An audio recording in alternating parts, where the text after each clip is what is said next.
ನಮಸ್ಕಾರ. ಕರ್ನಾಟಕ ಇತಿಹಾಸದ 2ನೇ ತರಗತಿಗೆ ಸ್ವಾಗತ. ನಾವು ನಿನ್ನೆ ತರಗತಿಯಲ್ಲಿ ನೋಡಿದ್ವಿ ಕರ್ನಾಟಕ ಭಾಷೆಯ ಇತಿಹಾಸದ ಬಗ್ಗೆ ಆಗಿರ್ಬೋದು, ಯಾವ ರೀತಿ ಮೈಸೂರು ರಾಜ್ಯ ಪ್ರತ್ಯೇಕವಾಗಿ ಏನಪ್ಪಾ ಅಂದ್ರೆ ಮೈಸೂರು ರಾಜ್ಯ ಯಾವಾಗ ರಚನೆ ಆಯ್ತು ಅದ್ರ ಬಗ್ಗೆ ನಾವು ನೋಡಿದ್ವಿ. ಆಮೇಲೆ ಕರ್ನಾಟಕ ಪದದ ಅರ್ಥನ ನೋಡಿದ್ವಿ.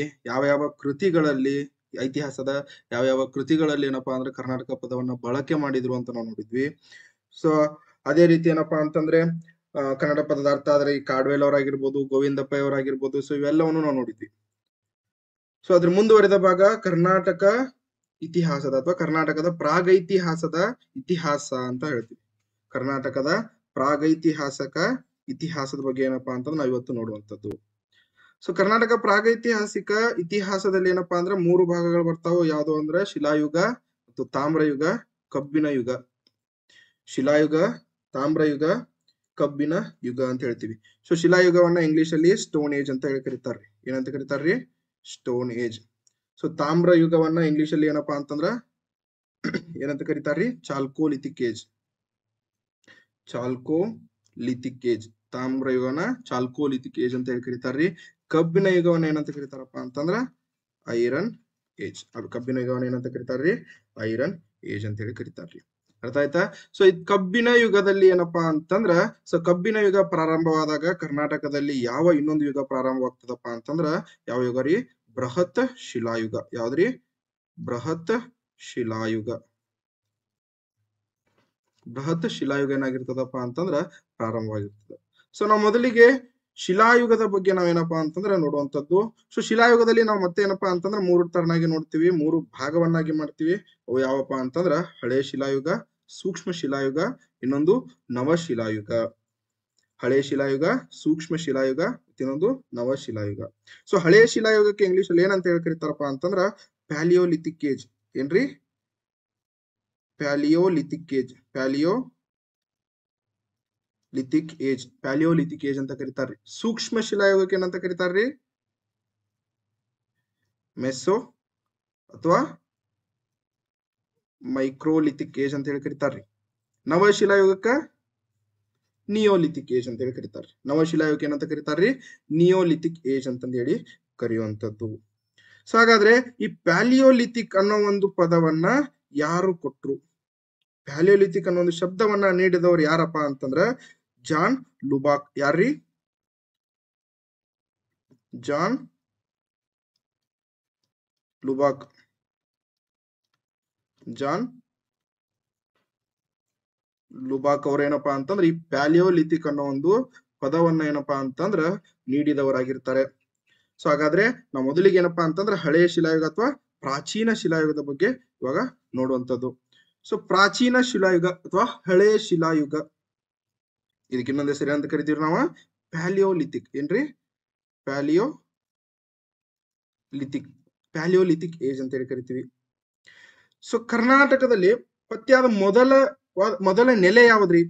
ಸೊ ಪ್ರಾಚೀನ ಶಿಲಾಯುಗದ ಮೊದಲ ನೆಲೆ ಕರ್ನಾಟಕದಲ್ಲಿ ಮೊದಲ ನೆಲೆ ಎಲ್ಲಿ ಪತ್ತೆ ಆಗ್ತದಪ್ಪ ಅಂತಂದ್ರ ಬಳ್ಳಾರಿ ಜಿಲ್ಲೆಯ ಕುಡತನಿ ಅಥವಾ ಮತ್ತೆ ಕುಪ್ಪತಗಲ್. ಬಳ್ಳಾರಿಯ ಕುಡತನಿ ಅಥವಾ ಕುಪ್ಪತಗಲಲ್ಲಿ ಏನಪ್ಪಾ ಅಂತಂದ್ರ ಮೊದಲ ನೆಲೆ ಏನಾಗ್ತದ ಅಂದ್ರ ಪತ್ತೆ ಆಗಿರ್ತದ. ಸೊ ಈ ಮೊದಲ ನೆಲೆಯನ್ನ ಪತ್ತೆ ಹಚ್ಚಿದವರು ಅಥವಾ ಶೋಧಿಸಿದವರು ಯಾರಪ್ಪ ಅಂತಂದ್ರ ಕ್ಯುಬೋಲ್ಡ್ ಅವರು. ಯಾರ್ರಿ? ಕ್ಯುಬೋಲ್ಡ್ ಅವರು. ಅದೇ ರೀತಿ ಕರ್ನಾಟಕದಲ್ಲಿ ಪತ್ತೆಯಾದ ಮೊದಲ ಶಿಲಾಯುಗದ ಅವಶೇಷಗಳು ಎಲ್ಲಿ ಸಿಗ್ತಾವ್ರಿ? ಕರ್ನಾಟಕದಲ್ಲಿ ಪತ್ತೆಯಾದ ಮೊದಲ ಶಿಲಾಯುಗದ ಅವಶೇಷಗಳು, ಇದು ಕರ್ನಾಟಕದಲ್ಲಿ ಪತ್ತೆಯಾದ ಮೊದಲ ಪ್ರಾಚೀನ ಶಿಲಾಯುಗದ ಅವಶೇಷ ರೀ, ಅಂದ್ರೆ ನೆಲೆ ರೀ.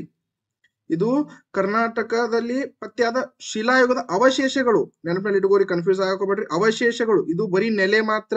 ಇದು ಅವಶೇಷಗಳು ಎಲ್ಲಿ ಸಿಗ್ತಾವಪ್ಪ ಅಂದ್ರೆ 1842ರಲ್ಲಿ ರಾಯಚೂರಿನ ಲಿಂಗಸೂರಲ್ಲಿ ದೊರಿತಾವ್ರಿ. ರಾಯಚೂರಿನ ಲಿಂಗಸೂರು. ಕಂಡಿಡಿದವ್ರು ಯಾರಪ್ಪ ಅಂತಂದ್ರ ಈ ಅವಶೇಷಗಳನ್ನ ಕಂಡಿಡಿದವ್ರು ಯಾರಪ್ಪ ಅಂದ್ರ ಪ್ರಿಮ್ರೋಸ್. ಕಂಡಿಡಿದವ್ರು ಯಾರ್ರಿ? ಪ್ರಿಮ್ರೋಸ್. ಹಾಗಾದ್ರೆ ಯಾವ ಅವಶೇಷ ದೊರೀತ್ರಿ? ಯಾವ ವಸ್ತು ಸಿಗ್ತದಪ್ಪ ಅಂತಂದ್ರ ಯಾವ್ದ್ರಿ? ಕೈ ಕೊಡಲಿ. ಯಾವ್ದ್ರಿ? ಕೈ ಕೊಡಲಿ ಸಿಗ್ತದ. ಸೊ ಅದೇ ರೀತಿ ಭಾರತದಲ್ಲಿ ಪ್ರಾಚೀನ ಶಿಲಾಯುಗದ ಮೊದಲ ಅವಶೇಷ ಕಂಡು ಹಿಡಿದವರು ಯಾರಪ್ಪ ಅಂತಂದ್ರೆ ರಾಬರ್ಟ್ ಬ್ರೂಸ್ಫುಟ್. ಯಾರ್ರಿ? ರಾಬರ್ಟ್ ಬ್ರೂಸ್ಫುಟ್ ಏನನ್ನ ಕಂಡುಹಿಡಿತಾರಪ್ಪ ಅಂತಂದ್ರೆ ಇವರು ಕೈ ಕೊಡಲಿ ರೀ. ಇವರು ಕೈ ಕೊಡಲಿ ಕಂಡುಹಿಡಿತಾರ್ರಿ. ರಾಯಚೂರಿನಲ್ಲಿ ಸಿಕ್ಕಂತ ಕೈ ಕೊಡಲಿ ಅಲ್ರಿ ಇದು ಬೇರೆ ಕೈ ಕೊಡಲಿ. ಎಲ್ಲಿಯಪ್ಪ ಅಂತಂದ್ರ ತಮಿಳುನಾಡು. ಎಲ್ಲಿರಿ? ತಮಿಳುನಾಡು. ಊರು ಪೊಲ್ಲಾವರಂನ ತಮಿಳುನಾಡಿನ ಪೊಲ್ಲಾವರಂ ಅಲ್ಲಿ ಏನ ಕಂಡುಹಿಡಿತಾರಪ್ಪ ಅಂತಂದ್ರೆ ಇವ್ರು ರಾಬರ್ಟ್ ಬ್ರೂಸ್ಫುಟ್ ಅವರು ಕೈ ಕೊಡಲಿಯನ್ನ ಕಂಡುಹಿಡಿತಾರ್ರಿ. ಹಾಗಾದ್ರೆ ಈ ರಾಬರ್ಟ್ ಬ್ರೂಸ್ಫುಟ್ ಯಾರ್ರಿ? ಯಾರು? ಇವ್ರನ್ನ ಏನಂತ ಕರಿತೀವಪ್ಪ ಅಂದ್ರ ಪ್ರಾಗೈತಿಹಾಸಿಕ ಕಾಲದ ಪಿತಾಮಹ ಅಂತ ಹೇಳಿ ಕರಿತೀವ್ರಿ. ಏನ್ರಿ? ಪ್ರಾಗೈತಿಹಾಸಿಕ ಕಾಲದ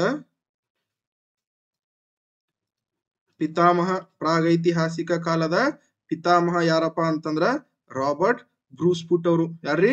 ರಾಬರ್ಟ್ ಬ್ರೂಸ್ಫುಟ್. ಸೊ ಇದೇ ರಾಬರ್ಟ್ ಬ್ರೂಸ್ಫುಟ್ ಅವ್ರ ಏನಪ್ಪಾ ಅಂತಂದ್ರ ಮೈಸೂರು ಭೂಗರ್ಭಶಾಸ್ತ್ರದ ಅಥವಾ ಮೈಸೂರು ಭೂಗರ್ಭ ಇಲಾಖೆಯ ಮೊದಲ ನಿರ್ದೇಶಕರಾಗಿರ್ತಾರ್ರಿ. ಏನಾಗಿರ್ತಾರ್ರಿ? ಮೊದಲ ನಿರ್ದೇಶಕರಾಗಿರ್ತಾರೆ. ಸೊ ಈ ಒಂದು ಭೂಗರ್ಭ ಇಲಾಖೆ ಯಾವಾಗ ಸ್ಟಾರ್ಟ್ ಆಗ್ತದಪ್ಪ ಅಂತಂದ್ರ 1893ರಲ್ಲಿ ಏನಾಗ್ತದಪ್ಪ ಅಂತಂದ್ರ ಪ್ರಾರಂಭವಾಗ್ತದ, ಸ್ಥಾಪನೆ ಆಗ್ತದ್ರಿ. ಮೈಸೂರು ಭೂಗರ್ಭ ಇಲಾಖೆ ಯಾವಾಗ ಪ್ರಾರಂಭ ಆಗ್ತದಪ್ಪ ಅಂತ ಭೂಗರ್ಭಶಾಸ್ತ್ರ ಇಲಾಖೆ ಯಾವಾಗ ಪ್ರಾರಂಭ ಆಗ್ತದಪ್ಪ ಅಂದ್ರೆ 1893ರಲ್ಲಿ ಪ್ರಾರಂಭ ಆಗ್ತದ. 1893ರಲ್ಲಿ ಪ್ರಾರಂಭ ಆಗ್ತೈತಿ. ಸೊ ಅದೇ ರೀತಿ ಕರ್ನಾಟಕದ ಅತ್ಯಂತ ಪ್ರಾಚೀನ ಅವಶೇಷಗಳು ಎಲ್ಲಿ ಕಂಡು ಬರ್ತಾವಪ್ಪ ಅಂದ್ರೆ ಕೃಷ್ಣಾ ನದಿಯ ದಂಡೆ ಮೇಲೆ ಕಂಡು ಬರ್ತಾವ್ರಿ. ಕೃಷ್ಣಾ ನದಿಯ ದಂಡೆ ಮೇಲೆ ಏನಪ್ಪಾ ಅಂದ್ರೆ ಕರ್ನಾಟಕದಲ್ಲಿ ಅತ್ಯಂತ ಪ್ರಾಚೀನ ಅವಶೇಷಗಳು ಕಂಡು ಬರ್ತಾವ್ರಿ. ಸೊ ನನ್ನ ಹೇಳಿಟೋಗ್ರಿ ಬಹಳ ಕನ್ಫ್ಯೂಸ್ ಆಗಕ್ ಹೋಗ್ಬೇಡ್ರಿ. ಕರ್ನಾಟಕದಲ್ಲಿ ಮೊದಲ ಶಿಲಾಯುಗದ ಅವಶೇಷ ಪತ್ತೆಯಾದ ಮೊದಲ ಶಿಲಾಯುಗದ ಅವಶೇಷ ಸಿಕ್ಕಿದ್ದು ಲಿಂಗಸೂರದೊಳಗ್ರಿ. ರಾಯಚೂರಿನ ಲಿಂಗಸೂರೊಳಗೆ ಸಿಕ್ತು. ಅತ್ಯಂತ ಪ್ರಾಚೀನ ಅವಶೇಷಗಳು ಸಿಕ್ಕಿದ್ದೆಲ್ಲಪ್ಪ ಅಂದ್ರ ಕೃಷ್ಣಾ ನದಿಯ ದಂಡೆ ಮೇಲೆ ರೀ. ಎಲ್ಲಿರಿ? ಕೃಷ್ಣಾ ನದಿಯ ದಂಡೆ ಮೇಲೆ. ಅರ್ಥ ಆಯ್ತಾ? ಕೃಷ್ಣಾ ನದಿಯ ದಂಡೆ ಮೇಲೆ. ಸೊ ಈ ಒಂದು ಸಮಯದಲ್ಲಿರುವಂತಹ ಮಾನವರನ್ನ ಏನಂತ ಕರಿತಿದ್ರಪ್ಪ ಅಂತಂದ್ರ ಹೋಮೋ ಎರೆಕ್ಟ್ಮನ್ ಅಂತ ಕರಿತಿದ್ರಿ. ಏನಂತ ಕರಿತಿದ್ರಿ? ಹೋಮೋ ಎರೆಕ್ಟ್ಮನ್ ಅಂತಂದ ಹೇಳಿ ಕರಿತಿದ್ರಿ. ಸೊ ಅವಾಗ ಮಾನವನಿಗೆ ಯಾವ್ದಾರ ಕಲೆ ಗೊತ್ತಿತ್ತಪ್ಪ ಅಂತಂದ್ರ ಆಹಾರ ಸಂಗ್ರಹಣೆ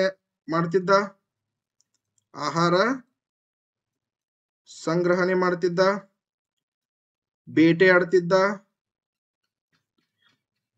ಬೇಟೆಯಾಡ್ತಿದ್ದ, ಅದೇ ರೀತಿ ಗುಹೆಯಲ್ಲಿ ವಾಸಿಸ್ತಿದ್ದ.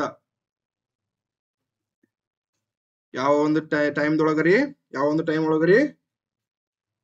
ಪ್ರಾಚೀನ ಶಿಲಾಯುಗದ ಕಾಲದಲ್ಲಿ. ಯಾವ ಟೈಮ್ದೊಳಗ್ರಿ? ಪ್ರಾಚೀನ ಶಿಲಾಯುಗದ ಕಾಲದಲ್ಲಿರುವಂತಹ ಮಾನವನನ್ನ ಏನಂತ ಕರಿತಿರಪ್ಪ ಅಂದ್ರ ಹೋಮೋ ಎರೆಕ್ಟ್ಮನ್ ಅಂತ ಕರಿತಿದ್ರು. ಅದೇ ರೀತಿ ಈ ಕಾಲದ ಮಾನವ ಏನ್ ಮಾಡ್ತಿದ್ದಪ್ಪ ಅಂತಂದ್ರ ಆಹಾರ ಸಂಗ್ರಹಣೆ ಮಾಡ್ತಿದ್ದ, ಬೇಟೆಯಾಡ್ತಿದ್ದ, ಮತ್ತೆ ಗುಹೆಯಲ್ಲಿ ಏನ್ ಮಾಡ್ತಿದ್ದಪ್ಪ ಅಂತಂದ್ರ ವಾಸ ಮಾಡ್ತಿದ್ದ.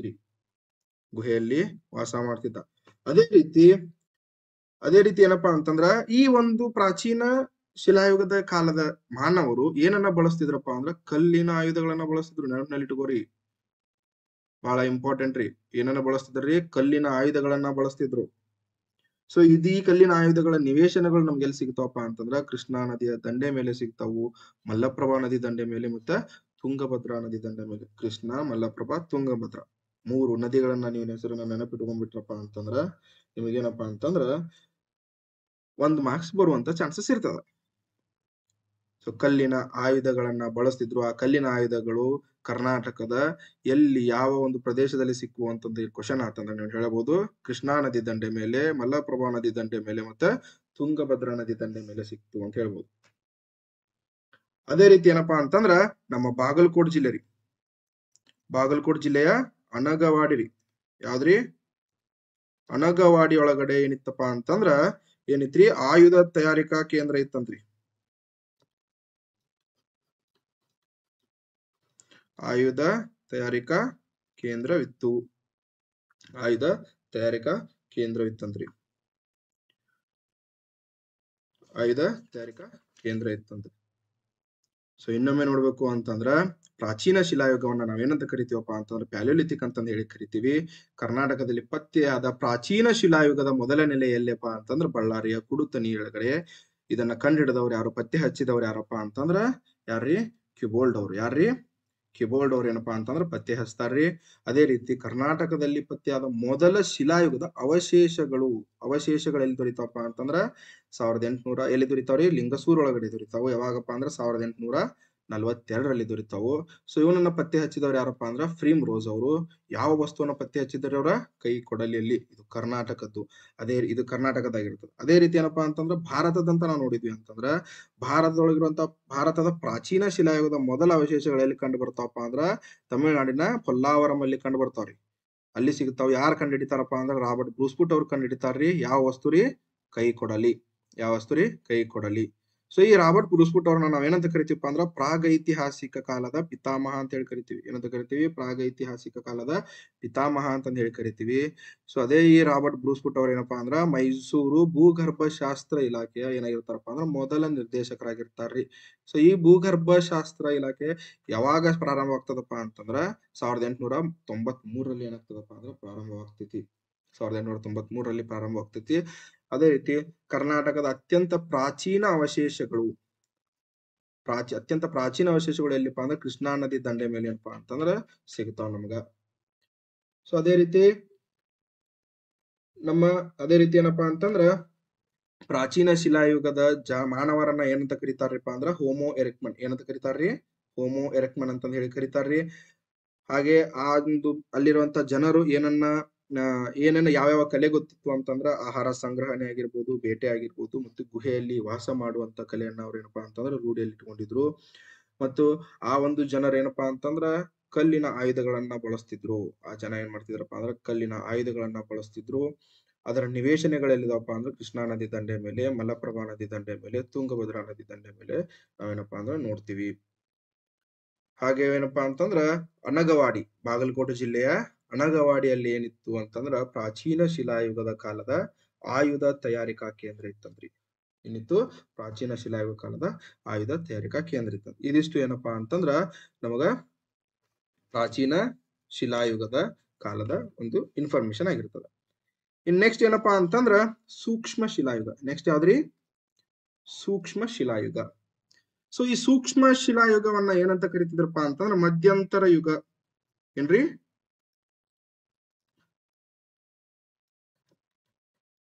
ಮಧ್ಯಂತರ ಯುಗ ಅಥವಾ ಸ್ಥಿತ್ಯಂತರ ಯುಗ. ಸ್ಥಿತ್ಯಂತರ ಯುಗ ಅಂತಂದ್ ಹೇಳಿ ಕರಿತಿದ್ರಂತ್ರಿ. ಸೂಕ್ಷ್ಮ ಶಿಲಾಯುಗದ ಕಾಲವನ್ನ ಏನಂತ ಕರಿತಿರಪ್ಪ ಅಂದ್ರ ಮಧ್ಯಂತರ ಯುಗ ಅಥವಾ ಸ್ಥಿತ್ಯಂತರ ಯುಗ ಅಂತಂದ್ ಹೇಳಿ ಕರೀತಿದ್ರು. ಹಾಗೇನಪ್ಪಾ ಅಂತಂದ್ರ ಈ ಒಂದು ಕಾಲದ ಮಾನವನನ್ನ ಏನಂತ ಕರಿತಿದ್ರಪ್ಪ ಅಂತಂದ್ರ ಹೋಮೋಸೆಫಿಯನ್ ರೀ.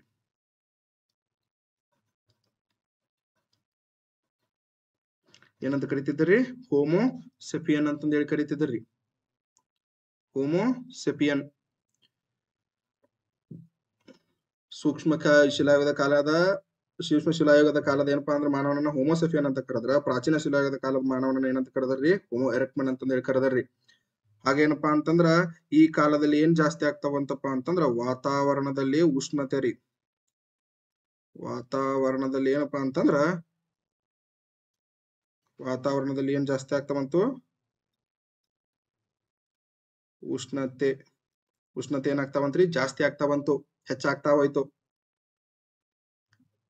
ಬೆಂಕಿಯನ್ನ ಕಂಡಿಡಿದ್ರಿ.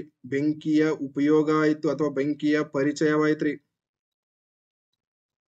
ಬೆಂಕಿಯ ಪರಿಚಯ ಆಯ್ತು. ಸೂಕ್ಷ್ಮ ಶಿಲಾಯುಗದ ಕಾಲದಲ್ಲಿ ಬೆಂಕಿಯ ಪರಿಚಯ ಆಯ್ತು. ನಾಳೆ ಕ್ವಶನ್ ಕೇಳ್ತಾರೆ, ಯಾವ ಒಂದು ಕಾಲದಲ್ಲಿ ಬೆಂಕಿಯ ಪರಿಚಯವಾಯ್ತು ಅಂತ ಕೇಳಿದ್ರೆ ಯಾವ ಕಾಲ ರೀ, ಸೂಕ್ಷ್ಮ ಶಿಲಾಯುಗದ ಕಾಲದಲ್ಲಿ ಏನಾಗ್ತದಪ್ಪ ಅಂತಂದ್ರೆ ಬೆಂಕಿಯ ಪರಿಚಯ ಆಗ್ತೈತ್ರಿ. ಅದೇ ರೀತಿ ಸೊ ಈ ಸೂಕ್ಷ್ಮ ಶಿಲಾಯುಗದ ಕಾಲದ ಪ್ರಮುಖ ನಿವೇಶನ ರೀ. ಪ್ರಮುಖ ನಿವೇಶನ ಯಾವ್ದಪ್ಪ ಅಂತಂದ್ರ ಸಂಗನಕಲ್ಲು. ಎಲ್ಲಿರಿ, ಬಳ್ಳಾರಿ ಜಿಲ್ಲೆಯ ಸಂಗನಕಲ್ಲು ಏನಪ್ಪಾ ಅಂದ್ರ ಸೂಕ್ಷ್ಮ ಶಿಲಾಯುಗದ ಪ್ರಮುಖ ನಿವೇಶನ ಆಗಿರ್ತದ. ಪ್ರಮುಖ ನಿವೇಶನ ಆಗಿರ್ತದ. ಸೂಕ್ಷ್ಮ ಶಿಲಾಯುಗದ ಕಾಲವನ್ನ ಏನಂತ ಕರೆದ್ರಪ್ಪ ಅಂತಂದ್ರ ಮಧ್ಯಂತರ ಯುಗ ಅಥವಾ ಸ್ಥಿತ್ಯಂತರ ಯುಗ ಅಂತಂದ ಹೇಳಿ ಕರೆದ್ರು. ಅದೇ ರೀತಿ ಸೂಕ್ಷ್ಮ ಶಿಲಾಯುಗದ ಮಾನವನನ್ನ ಹೋಮೋಸೆಫಿಯನ್ ಅಂತಂದ ಹೇಳಿ ಕರೆದ್ರು. ಸೊ ಈ ಸೂಕ್ಷ್ಮ ಶಿಲಾಯುಗದ ವಾತಾವರಣದಲ್ಲಿರುವಂತ ಉಷ್ಣತೆ ಏನಾಗ್ತಾ ಬಂತಪ್ಪ ಅಂತಂದ್ರ ಜಾಸ್ತಿ ಆಗ್ತಾ ಬಂತು. ಹಾಗೆ ಈ ಒಂದು ಶಿಲಾಯುಗದ ಈ ಒಂದು ಕಾಲದಲ್ಲಿ ಬೆಂಕಿಯ ಪರಿಚಯ ಐತ್ರಿ. ಬೆಂಕಿಯನ್ನ ಪರಿಚಯ ಮಾಡಿದಾರ್ರಿ. ಬೆಂಕಿಯನ್ನ ಪರಿಚಯ ಆಯ್ತು. ಮತ್ತೆ ಸೊ ಈ ಒಂದು ಕಾಲದ ನಿವೇಶನ, ಪ್ರಮುಖ ನಿವೇಶನ ಯಾವ್ದಪ್ಪ ಅಂದ್ರ ಸಂಗನಕಲ್ಲು. ಬಳ್ಳಾರಿಯ ಯಾವ್ದ್ರಿ? ಸಂಗನಕಲ್ಲು. ಅದೇ ರೀತಿ ನವಶಿಲಾಯುಗದ ಕಾಲವನ್ನ ನಾವು ನೋಡಿದ್ರೆ, ನವಶಿಲಾಯುಗದಲ್ಲಿ ಏನಪ್ಪಾ ಅಂತಂದ್ರ ಜನರು ಏನನ್ನ ಕಲಿತಾರ್ರಿ? ಜನರು ನವಶಿಲಾಯುಗದ ಜನರು ಏನನ್ನ ಕಲಿತ್ರಪ್ಪ ಅಂತಂದ್ರ ಕೃಷಿ ಮಾಡೋದನ್ನ ಕಲಿತಾರ್ರಿ. ಕೃಷಿಯನ್ನ ಕಲಿತರು.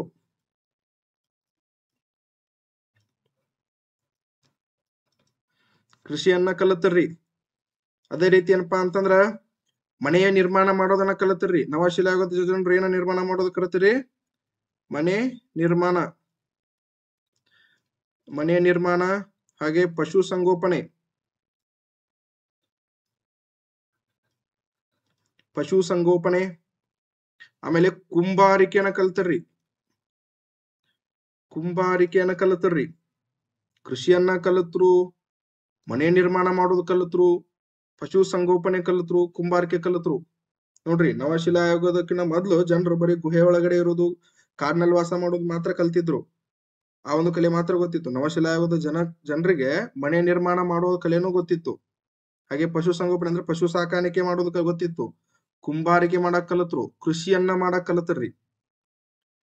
ಕುಂಬಾರಿಕೆ, ಕೃಷಿಯನ್ನ ಮಾಡಕ್ಕೆಲ್ಲ ಏನಪ್ಪಾ ಅಂತಂದ್ರ ಕಲಿತ್ರು. ಸೊ ಈ ಕುಂಬಾರಿಕೆ ಅಂದ್ರೆ ಮಡಿಕೆಗಳನ್ನ ಮಾಡೋದ್ರಲ್ಲಿ ಎಷ್ಟು ತರನಾಗಿದಾವಪ್ಪ ಅಂತಂದ್ರ 2 ತರ ಅದಾವ್ರಿ. ಒಂದು ಚಕ್ರ ನಿರ್ಮಿತ, ಇನ್ನೊಂದು ಕೈ ನಿರ್ಮಿತ ರೀ. ಒಂದು ಚಕ್ರ ನಿರ್ಮಿತ, ಇನ್ನೊಂದು ಕೈ ನಿರ್ಮಿತ. ಚಕ್ರ ನಿರ್ಮಿತ ಅಂದ್ರೆ ನಾವು ನೋಡಿರ್ತೀವಿ. ಸೊ ಗಾಲಿ ಇರ್ತದ, ಗಾಲಿ ಒಳಗಡೆ ಏನಪ್ಪಾ ಅಂತಂದ್ರ ಇದನ್ನಿಟ್ಟು ಏನಪ್ಪಾ ಅಂತಂದ್ರ ನಮಗ ಮಡಿಕೆಯನ್ನ ಮಾಡೋದನ್ನ ನಾವು ನೋಡಿರ್ತೀವಿ. ಅದೇ ರೀತಿ ಕೈ ನಿರ್ಮಿತ ಅಂದ್ರೆ ಕೈಲಿ ತಟ್ಟಿ ಏನಪ್ಪಾ ಅಂದ್ರ ಹೊಡೆದ್ ಏನ್ ಮಾಡಿರ್ತಾರಪ್ಪ ಅಂದ್ರ ಗಡಿಗೆ ಮಡಿಕೆಗಳನ್ನ ಏನಪ್ಪಾ ಅಂತಂದ್ರ ನಿರ್ಮಾಣ ಮಾಡುವಂತದಾಗಿರ್ತದ.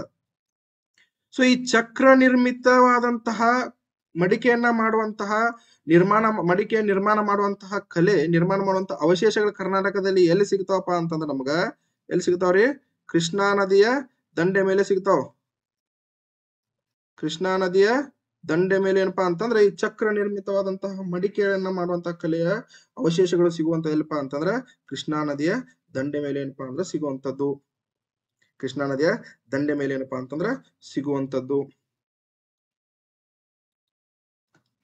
ಕೃಷ್ಣಾ ನದಿಯ ದಂಡೆ ಮೇಲೆ ಏನಪ್ಪಾ ಅಂತಂದ್ರ ನಮ್ಗೆ ಸಿಗುವಂತದ್ದು. ಹಾಗೆ ಏನಪ್ಪಾ ಅಂತಂದ್ರ ಸೊ ಈ ಒಂದು ನವಶಿಲಾಯುಗದ ಕಾಲದಲ್ಲಿ ಏನಾಗ್ತದಪ್ಪ ಅಂತಂದ್ರ ನಮ್ಮಲ್ಲಿ ಯಾವ ಒಂದು ಪದ್ಧತಿ ಪ್ರಾರಂಭವಾಗ್ತದಪ್ಪ ಅಂತಂದ್ರ, ಯಾವ ಒಂದು ನಾಗರಿಕೆ ಪ್ರಾರಂಭವಾಗ್ತದಪ್ಪ ಅಂತಂದ್ರ ಆಶ್ ಮೌಂಡ್. ಯಾವ್ದ್ರಿ? ಆಶ್ ಮೌಂಡ್. ಆಶ್ ಮೌಂಡ್ ಅನ್ನೋ ಒಂದ್ ಏನಪ್ಪಾ ಅಂದ್ರ ಕಲ್ಚರ್ ಸ್ಟಾರ್ಟ್ ಆಗ್ತದ್ರಿ. ಆಶ್ ಮೌಂಡ್ ಅನ್ನೋ ಒಂದ್ ಏನಪ್ಪಾ ಅಂದ್ರ ಕಲ್ಚರ್ ಪ್ರಾರಂಭ ಆಗ್ತದ. ಆಶ್ ಮೌಂಡ್ ಅನ್ನೋ ಒಂದು ಕಲ್ಚರ್ ಅಂದ್ರೆ ಏನು? ಆಶ್ ಮೌಂಡ್ ಕಲ್ಚರ್ ಏನಪ್ಪಾ ಅಂತಂದ್ರ ಬೂದಿ ದಿಬ್ಬ ನಾಗರಿಕೆ ಅಂತ ಕರಿತೀವ್ರಿ. ಯಾವ್ದ್ರಿ? ಬೂದಿ ದಿಬ್ಬ ನಾಗರಿಕತೆ. ಬೂದಿ ದಿಬ್ಬ ನಾಗರಿಕತೆ ಅಂತ ಹೇಳಿ ಕರಿತೀವಿ.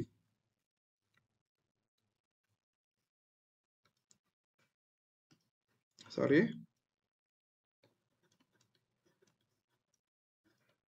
ಬೂದಿ ದಿಬ್ಬ ನಾಗರಿಕತೆ.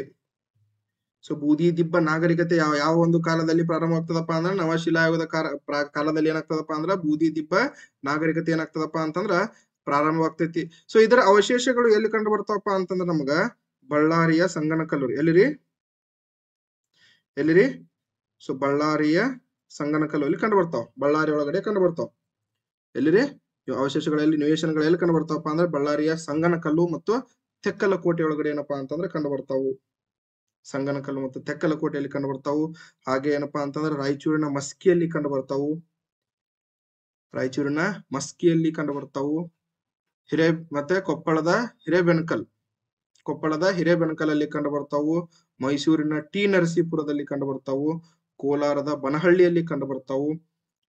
ಚಿತ್ರದುರ್ಗದ ಬ್ರಹ್ಮಗಿರಿಯಲ್ಲಿ ಕಂಡು ಬರ್ತಾವು. ಬಾಗಲಕೋಟೆಯ ಹಳ್ಳಿಂಗಳಿ ಮತ್ತು ತೇರದಾಳದಲ್ಲಿ ಕಂಡು ಬರ್ತಾವು. ಮತ್ತು ಧಾರವಾಡದ ಹಳ್ಳೂರು ಅಥವಾ ಈಗ ಪ್ರಸ್ತುತವಾಗಿ ಎಲ್ಲದ ಅಂತಂದ್ರ ಹಾವೇರಿ ಒಳಗೈತ್ರಿ. ಪ್ರಸ್ತುತ ಎಲ್ಲಿರಿ? ಹಾವೇರಿ ಒಳಗಡೆ. ಪ್ರಸ್ತುತ ಹಾವೇರಿ ಒಳಗಡೆ. ಇವೆಲ್ಲಾ ನಿವೇಶನಗಳು ಯಾವ ಒಂದು ಟೈಮ್ದೊಳಗಿನಪ್ಪ ಅಂತಂದ್ರ ಯಾವ ಟೈಮ್ ಇವ? ನವಶಿಲಾಯುಗದ್ರಿ. ನವಶಿಲಾಯುಗದ ನಿವೇಶನಗಳು ನಮ್ಗೆ ಎಲ್ಲಿ ಕಂಡು ಬರ್ತಾವಪ್ಪ ಅಂತಂದ್ರೆ ಇವಿಷ್ಟು ಪ್ಲೇಸ್ ಗಳಲ್ಲಿ ಕಂಡು ಬರ್ತಾವ. ಅದರಲ್ಲಿ ಬಹಳ ಇಂಪಾರ್ಟೆಂಟ್ ಯಾವ್ದಪ್ಪ ಅಂದ್ರೆ ಹಳ್ಳೂರು. ಧಾರವಾಡದ ಹಳ್ಳೂರಲ್ಲಿ ಏನ್ ಕಂಡು ಬರ್ತದಪ್ಪ ಅಂತಂದ್ರ ಭತ್ತದ ಅವಶೇಷ ಕಂಡು ಬರ್ತದ್ರಿ. ಭತ್ತದ ಅವಶೇಷ ನೆನಪಿನಲ್ಲಿ ಇಟ್ಕೋರಿ. ನೋಡ್ರಿ, ಭತ್ತದ ಅವಶೇಷ ಎಲ್ಲಿ ಕಂಡು ಬರ್ತದ? ಧಾರವಾಡದಲ್ಲಿ. ಬಹಳ ಈಸಿ ರೀ ಹಳ್ಳೂರು. ಯಾಕಪ್ಪ ಅಂದ್ರೆ ಇದು ಯಾವ ಒಂದು ಕಾಲದ ಒಂದು ಉದಾಹರಣೆ ಅಂತಂದ್ ಹೇಳಿದ್ರೆ ಇದು ಯಾವ್ದ್ರಿ? ನವಶಿಲಾಯುಗದ್ರಿ. ಯಾಕಂದ್ರೆ ನವಶಿಲಾಯುಗದ ಜನರು ಏನನ್ನ ಯಾವ ಒಂದು ಕಲೆಯನ್ನ ರೂಢಿಸ್ಕೊಂಡಿದ್ರಪ್ಪ ಅಂದ್ರ ಅವರಲ್ಲಿ ಕೃಷಿಯನ್ನ ಮಾಡುವಂತ ಕಲೆ ಗೊತ್ತಿತ್ತು ಅವ್ರಿಗೆ. ಸೊ ಹಾಗಾಗಿ ಏನಪ್ಪಾ ಅಂತಂದ್ರ ಧಾರವಾಡದ ಹಳ್ಳೂರಲ್ಲಿ ಏನ್ ಮಾಡ್ತಿದ್ರಪ್ಪ ಅಂದ್ರ ಭತ್ತದ ಅವಶೇಷಗಳು ದೊರೆತಿದ್ದು ನಾವು ನೋಡ್ತೀವಿ. ಸೊ ಇದಾದ ನಂತರ ಏನಪ್ಪಾ ಅಂತಂದ್ರ ತಾಮ್ರಯುಗ. ಇದಾದ ನಂತರ ಯಾವ್ದ್ರಿ? ತಾಮ್ರಯುಗ. ಸೊ ಈ ತಾಮ್ರಯುಗದ ಏನಪ್ಪಾ ಅಂತಂದ್ರ ಅವಶೇಷಗಳು ನಮ್ಗೆ ಎಲ್ಲಿ ಕಂಡು ಬರ್ತಾವಪ್ಪ ಅಂದ್ರ ಬ್ರಹ್ಮಗಿರಿ. ಎಲ್ಲಿರಿ? ಬ್ರಹ್ಮಗಿರಿ. ಡಿಸ್ಟಿಕ್ ಯಾವ್ದ್ರಿ? ಚಿತ್ರದುರ್ಗ. ಚಿತ್ರದುರ್ಗದ ಏನಪ್ಪಾ ಅಂದ್ರ ಬ್ರಹ್ಮಗಿರಿಯಲ್ಲಿ ಕಂಡು ಬರ್ತದ. ಸೊ ಏನೇನು ಕಂಡು ಬರ್ತಾವಪ್ಪ ಅಂತಂದ್ರ ಕಂಚಿನ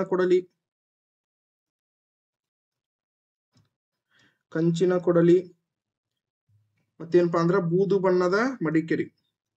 ಮತ್ತೇನ್ರಿ? ಬೂದು ಬಣ್ಣದ ಮಡಿಕೆ ಕಂಡು ಬರ್ತದ. ಎಲ್ಲಿರಿ? ಬ್ರಹ್ಮಗಿರಿಯಲ್ಲಿ. ತಾಮ್ರಯುಗದ ಏನಪ್ಪಾ ಅಂತಂದ್ರ ಅವಶೇಷಗಳು ಎಲ್ಲಿ ಕಂಡು ಬರ್ತಾವಪ್ಪ ಅಂತಂದ್ರ ಬ್ರಹ್ಮಗಿರಿಯಲ್ಲಿ ಕಂಡು ಬರ್ತದ. ಬ್ರಹ್ಮಗಿರಿ ಅದು ಯಾವ್ದಪ್ಪ ಅಂದ್ರ ಕಂಚಿನ ಕೊಡಲಿ ಮತ್ತು ಬೂದು ಬಣ್ಣದ ಮಡಿಕೆ ಕಂಡು ಬರ್ತದ. ಹಾಗಾದ್ರೆ ಇವನು ಕಂಡು ಹಿಡಿದವ್ರು ಯಾರ್ರಿ? ಇವನು ಕಂಡು ಹಿಡಿದವ್ರು ಯಾರಪ್ಪ ಅಂತಂದ್ರ MH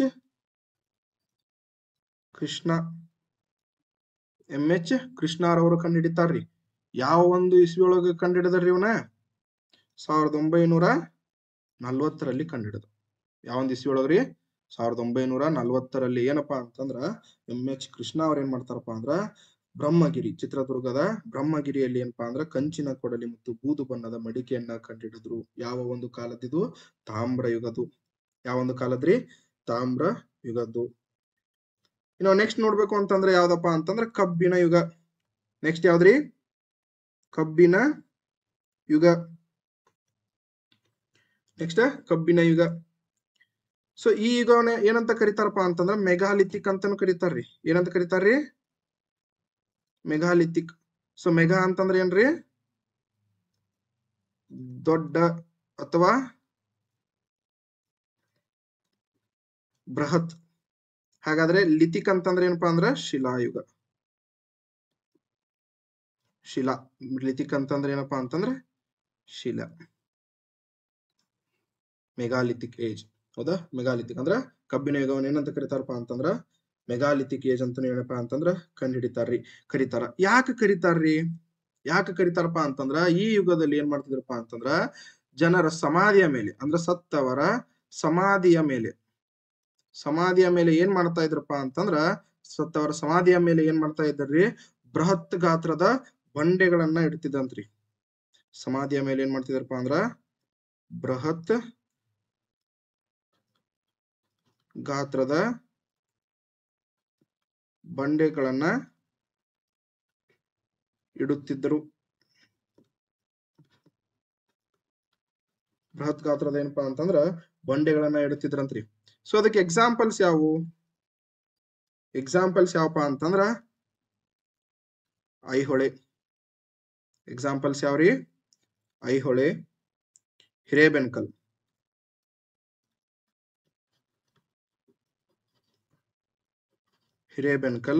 ಮತ್ತೇನಪ್ಪಾ ಅಂತಂದ್ರ ಕಮಲೆ.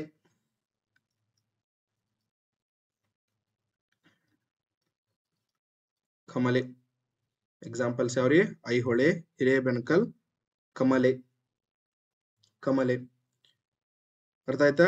ಹಾಗೆ ಇನ್ನೊಂದು ಬಹಳ ಇಂಪಾರ್ಟೆಂಟ್ ಏನಪ್ಪಾ ಅಂತಂದ್ರ ಪಾಯಿಂಟ್ ಏನಪ್ಪಾ ಅಂತಂದ್ರ ಈ ಒಂದು ಟೈಮ್ ಒಳಗಡೆ ಅಂದ್ರೆ ಸಿಂಧೂ ನಾಗರಿಕತೆ ಅಂತ ನಾವೇನ್ ಕಲ್ತಿರ್ತೀವಿ, ಆ ಸಿಂಧೂ ನಾಗರಿಕತೆಗೆ ಏನಪ್ಪಾ ಅಂತಂದ್ರ ಸಿಂಧೂ ನಾಗರಿಕತೆಗೆ ಏನ್ರಿ ಸಿಂಧೂ ನಾಗರಿಕತೆಗೆ ಏನಪ್ಪಾ ಅಂತಂದ್ರ ಚಿನ್ನವನ್ನ ಯಾರ ಸರಬರಾಜು ಮಾಡ್ತಿದ್ರಿ? ಚಿನ್ನವನ್ನ ಯಾರು ಸರಬರಾಜು ಮಾಡ್ತಿದ್ರಪ್ಪ ಅಂದ್ರ ಕರ್ನಾಟಕದವ್ರು ಸರಬರಾಜು ಮಾಡ್ತಿದ್ರಂತ್ರಿ.